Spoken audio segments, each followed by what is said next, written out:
So the year is 2011 and I'm in Mombasa. I was there with my classmates. We were such a big class. We had gone there on a field trip and we had a few of our lecturers with us. So it was such a big group. So, the class was big. So we could walk only in groups. I was walking with Lydia and also in another group. But then at some point we broke up because we decided to go to the South Coast, as a class. So as usual, when you're going to the South Coast, you have to use the ferry to cross to the other side. And that is what we did. So we crossed the ferry. The ferry is big. There are a lot of people. Of course, it was not only our class that was crossing to the other side. There were also other people crossing. So we crossed together, and at some point the class broke up, but we just knew we were all walking to the same direction. So after crossing to the South Coast, we just walk a few meters, and then suddenly we are surrounded by a big crowd baying for our blood. So there's this crowd, with mixed men and women, and they're shouting at us.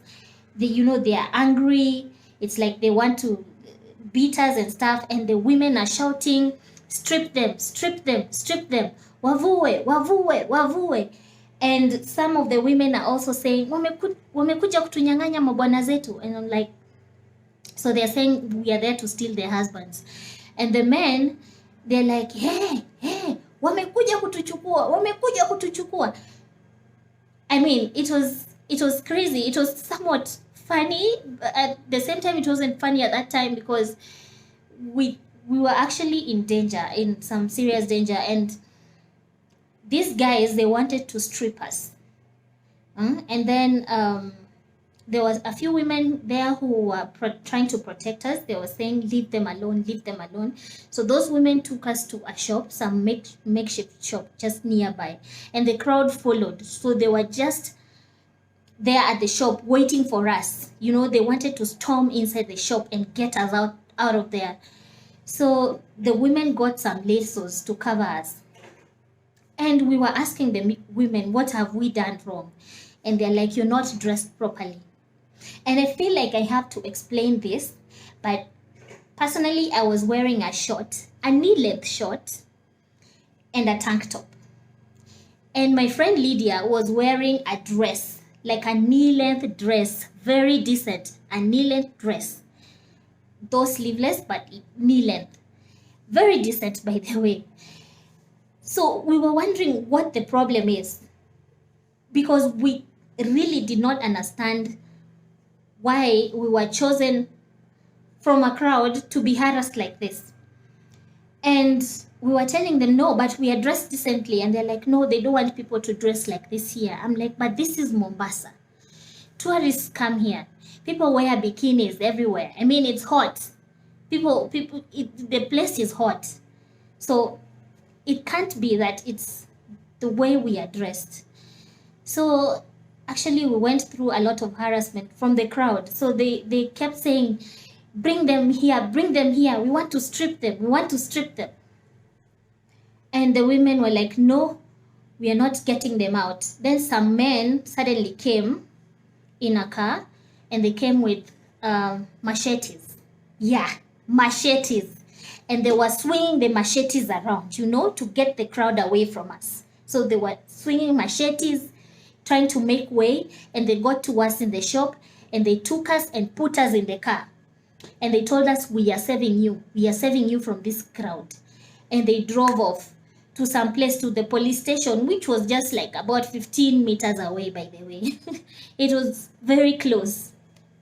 And we got there, and of course the men said we have to pay them. They asked for 2,000 shillings. And we were like, that's a lot of money. Yeah, but they said, but we saved you, or you wanted us to leave you there so those people can beat you up and harass you. So yeah, we were students. Still, the 2,000 was a lot of money, but what to do? We were saved from the crowd. So we gave them the 2,000 shillings, and then they went away. So the police was there. They were asking us, when the police went there, the crowd had already dispersed. So they were asking us what happened, and we explained ourselves, and the police were like, these people are so backward. here at the South Coast, what happens on the other side of Mombasa is not what happens on this side of Mombasa, but we are decently dressed. And even so, we shouldn't be going through that harassment. And then they said now there's nothing they can do about it. It's actually beyond their hands, because now if a crowd, a whole market was after us, there was actually not so much they would do. They wouldn't like pinpoint, because they were asking us, did you mark any faces for us to go and arrest the person? And we were like, no. It was a big crowd, we couldn't. And you know, it just made me realize that this protection against SGBV should be like a social responsibility. It's a social responsibility. Imagine a whole crowd, many people in a market, ganging up against two very young girls. Older women saying we are there to steal their husbands. Older women insisting that we have to be stripped. And, you know, and the men are there, and only very few women could protect us. Like 2 women. The men who protected us asked us to pay them money. So it's actually a social responsibility. This should not be happening. We should be safe from violence, from anybody. We should be safe to walk around, you know, our streets. We shouldn't be feeling like once we get out, you know, we are in danger. Anything can happen to us. That should not be happening. We should make the world a safe place. And just imagine, I had the, you know, I felt like I have to explain exactly what we were wearing, you know, just to get the picture of it. Because if I don't explain, someone else will say, maybe you were indecently dressed. No, we were not indecently dressed. We were very decently dressed. And this happened. So just imagine if it happens to any other person, you know, this can happen to anybody. And you just wonder the mentality out there. Like, why does my dressing have to dictate something? Why should somebody insist that I have to be stripped and harassed because of the way I'm dressed? Like feeling unsafe in the streets because of the way I'm dressed. So it's such a social responsibility that everybody should take. Everybody should, you know, should be responsible for this, for the safety of everyone. Like, be your brother's keeper, be your sister's keeper. Baraka, I'm trying to record something. Yeah.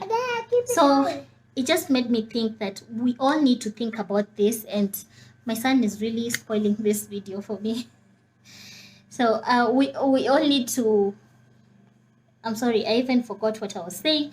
But what I'm trying to say is that protection from SGBV is a social responsibility. What happened to me can happen to anyone. And what if it got worse?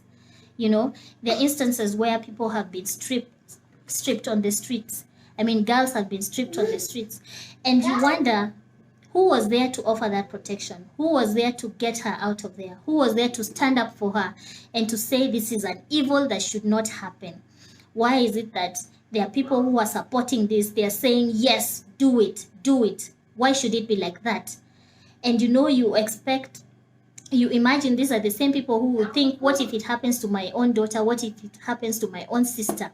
What if it happens to my own child? I mean, yeah. So let's make this, let's make the world a safe place for everyone to live in. Yeah. Okay, guys. Thank you so much. Thank you so much for watching. Catch us on Facebook. We are going to have a live with Susan soon. Tomorrow is the D-Day. Tomorrow is the final day for the 16 days of activism against SGBV, but we hope to continue with these conversations and hope that everyone now, you know, will get some form of education about this and start standing up for women and girls, you know, for their protection and all that. So thank you so much and see you soon. Bye. Bye.